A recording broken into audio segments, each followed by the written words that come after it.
The evidence question from February of 2007 is a very straightforward and easy question as far as evidence questions go.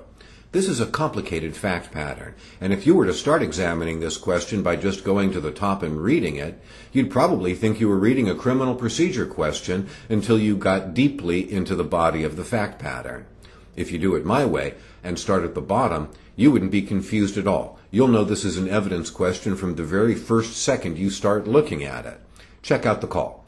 Assuming that, in each instance, all the appropriate objections were made, should the evidence in numbers 1, 2, and 3 have been admitted, and should the cross-examination in number 4 have been allowed? Discuss. Instantly we know we're in evidence, and we also know how to organize our answer. We're going to assign Roman numerals to each one of these 4 items of evidence. Within that analysis, letter A for all 4 items is going to be relevance. Then in the following sections, we'll talk about each applicable objection. And then the last thing we'll do for each item is reach a conclusion about admissibility. We also know that 4 items of evidence equals relatively in-depth analysis, unless 1 or 2 of these numbered items turn out to have subparts. This is going to require us to do fairly in-depth analysis with regard to each item. And that's really what makes this question a little tricky. One has to go into a little greater depth here than one has to do on many other evidence questions that have a lot more items of evidence at issue. So let's go to the top together and have a look at this complicated set of facts. What we deal with in the first big fat paragraph is a criminal law arrest and the procedural context for what follows. Officer Will stops Calvin, and Calvin is driving a rental car and he's found with drugs. The search is legal. Then he waives Miranda, apparently lawfully given, and he implicates Donna. And we get a lot of details about the interactions between Calvin and the police. He offers to cooperate. The police arrange for him to deliver the drugs. Calvin meets her and she's arrested. Both of them are charged, and they are tried separately for distribution of cocaine and conspiracy.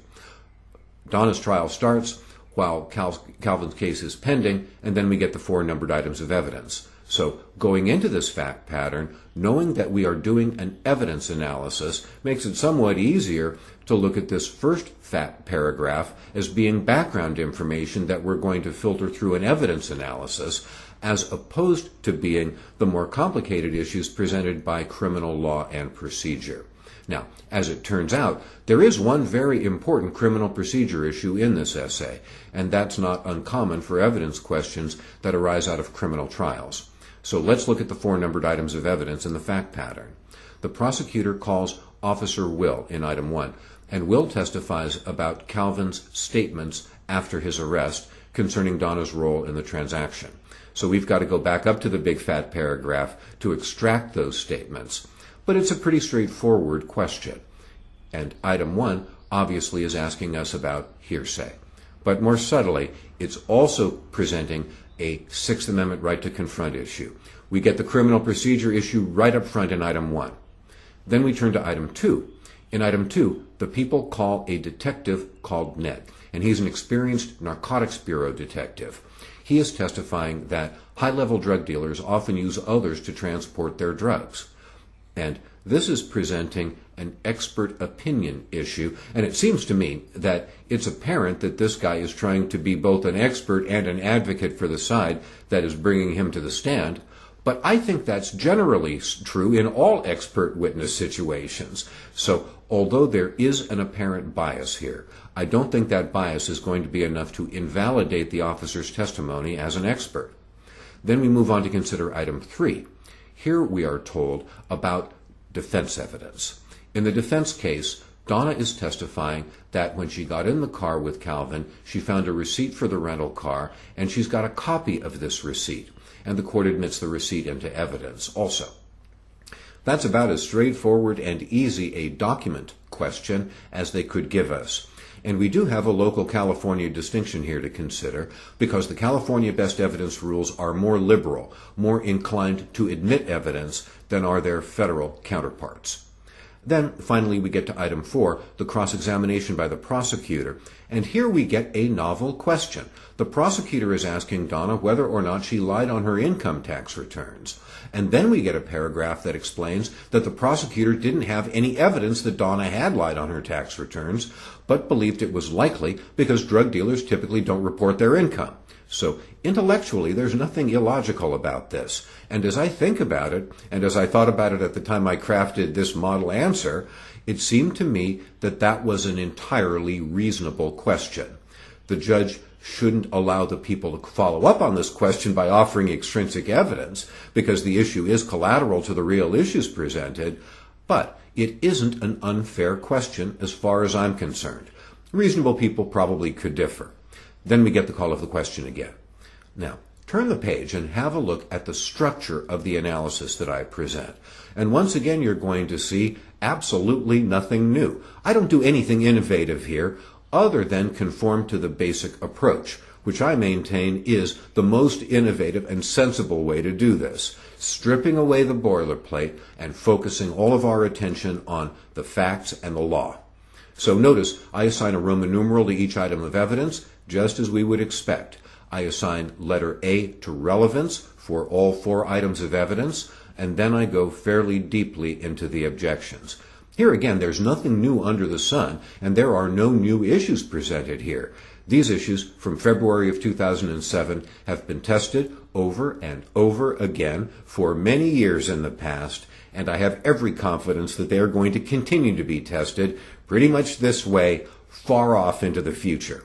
So now let's have a look at my answer to this question, and you'll see that since we are not really being given any terribly complicated issues, I find it appropriate to go deeper into the analysis than I do when we have a greater number of items of evidence.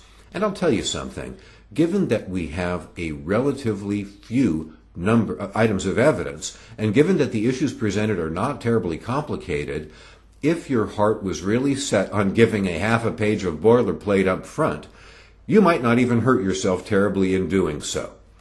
But remember, I don't think you're going to help yourself very much that way. The evidence boilerplate really isn't worth points. Sure, you see it in some of the answers that the bar publishes to evidence questions, but you don't see it in many others, and that tells us that it is not essential. So have a look at my answer, and in part 1, we consider Officer Will's testimony. And what Will is testifying about is what Calvin told him. And Calvin told this officer that the drugs in the car belonged to Donna and that he was delivering them to her at the time that he was stopped for speeding. I explain why this testimony is relevant, and then I go deeply into hearsay. And as far as I'm concerned, this item, item 1, is by far the most complicated question presented by this essay. Not only do we have to get into hearsay and explain the co-conspirator exception as well as admission and declaration against interest, but then, after that, we have to consider the Sixth Amendment right to confront. Now, as you examine my hearsay analysis, which I think you'd have to agree is complete with regard to the black letter law, I think that the hearsay objection isn't good enough to exclude this testimony. But when we turn to the Sixth Amendment right to confront, it becomes a no-brainer. This testimony shouldn't have been admitted, and the trial court was wrong to admit it because it violates the defendant's Sixth Amendment right to confront. So this is a question that reinforces the idea that I presented in the approach, which is anytime you see an evidence fact pattern arising out of a criminal trial, you ought to be alert to criminal procedure issues. And here you got to see it in question 1. Now we turn to item 2, detective's testimony, and here we're getting expert testimony that is supporting the prosecution's case against Donna. I explained the relevance of this testimony very briefly, but the meat of the analysis goes to the improper expert opinion objection. But ultimately, I argue that Donna isn't going to be able to show that this testimony constitutes an abuse of discretion for the judge to admit. We've got an experienced detective offering specialized knowledge about a topic that will be of use to the jury.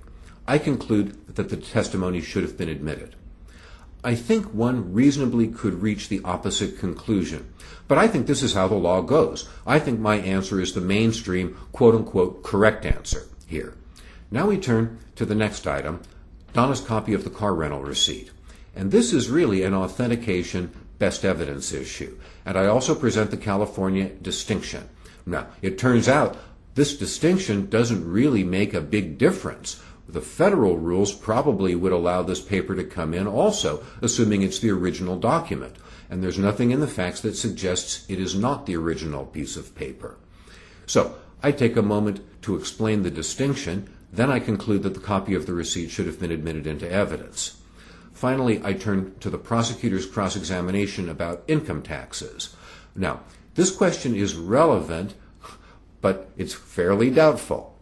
It seems to me, in the end, that it is not unreasonable for the prosecutor to ask this question. Furthermore, the defense also can argue that this is improper character evidence because it is alleging specific bad acts. But the problem is that the question asked by the prosecutor is going to credibility and truthfulness as opposed to alleging an uncharged criminal act. It's a subtle difference, but it seems to me that this prosecutor probably has got enough latitude to ask this question. She cannot offer extrinsic evidence once the witness answers this question. But I do think the question itself is reasonable. Now, if you don't agree with me about that conclusion, I don't think it's a big deal. There were many successful candidates who reached the opposite conclusion to mine. And that wraps up a consideration of a fairly generic standard issue evidence question, one that contains a little crossover from criminal procedure, which is something you should expect almost any time you see an evidence question arising out of a criminal trial.